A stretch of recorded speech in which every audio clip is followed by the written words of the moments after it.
उत्तर प्रदेश की राजनीति में स्वामी प्रसाद मौर्य क्या फिर से बीएसपी में एंट्री करने वाले हैं।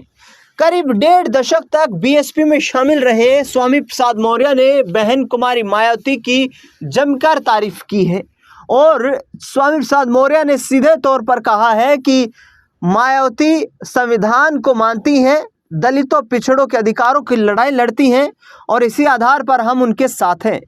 बता दें आपको कि करीब 15 साल तक स्वामी प्रसाद मौर्य बीएसपी में शामिल रहे थे। उसके बाद उन्होंने भारतीय जनता पार्टी का दामन थामा और फिर समाजवादी पार्टी में चले गए थे। लेकिन अब स्वामी प्रसाद मौर्य फिर से घर वापसी करने की कोशिश में जुट गए हैं। दरअसल बता दें आपको कि इस वक्त स्वामी प्रसाद मौर्य और उनकी बेटी संघमित्रा मौर्य दोनों राजनीति में सक्रिय हैं। संघमित्रा मौर्य बदायूं से पूर्व बीजेपी की सांसद हैं, लेकिन 2024 के लोकसभा चुनाव में उनका टिकट काट दिया गया था, जिसके बाद संघमित्रा मौर्य काफी नाखुश बीजेपी से नजर आई थी और उसके बाद बीजेपी के कार्यक्रमों में शिरकत करना भी उन्होंने बंद कर दिया। लेकिन स्वामी प्रसाद मौर्य ने समाजवादी पार्टी से 2024 में 22 फरवरी को जिस तरीके से राष्ट्रीय महासचिव पद से इस्तीफा दिया, इसके साथ साथ उन्होंने विधान परिषद सदस्य से भी इस्तीफा दे दिया था और उसके बाद अपनी पार्टी राष्ट्रीय शोषित समाज पार्टी से चुनाव लड़े। लेकिन संघमित्रा मौर्य और स्वामी प्रसाद मौर्य दोनों को ही करारी हार का सामना करना पड़ा। अब आगे आने वाले वक्त में स्वामी प्रसाद मौर्य फिर से सक्रिय राजनीति में शामिल होने के लिए बहुजन समाज पार्टी का दामन थाम सकते हैं। बता दें आपको कि स्वामी प्रसाद मौर्य ने सीधे तौर पर कहा है कि वह मायावती को अपनी नेता मानते हैं, मायावती के आदर्शों का सम्मान करते हैं। भले ही आज उनके पास विधायक और सांसद नहीं है, लेकिन फिर भी मायावती उत्तर प्रदेश की राजनीति में मजबूत है।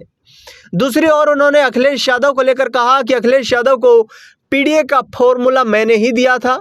उसके बाद उन्होंने उत्तर प्रदेश में लोकसभा चुनाव में परचम लहराया। हालांकि उन्होंने ये भी दरवाजे खुले रखे हैं कि बहुजन समाज पार्टी और समाजवादी पार्टी सर्व समाज की बात करते हैं, लेकिन भारतीय जनता पार्टी जिस तरीके से जो पूरा धार्मिक एंगल देकर के समाज को बांटने की कोशिश कर रहे हैं, वो कहीं ना कहीं इस अंदाज को उत्तर प्रदेश की जनता स्वीकार नहीं करती है। 2027 में बीजेपी का सुपड़ा साफ होने वाला है।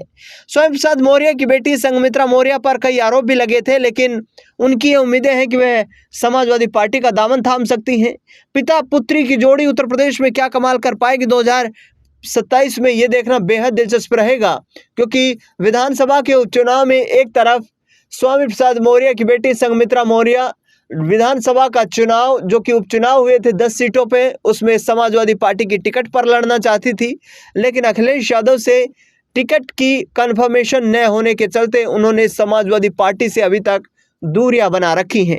फिलहाल देखना दिलचस्प होगा कि क्या सपा का रुख करता हुआ मौर्य परिवार नजर आता है या फिर बीएसपी का दामन फिर से स्वामी प्रसाद मौर्य थामते हुए नजर आएंगे।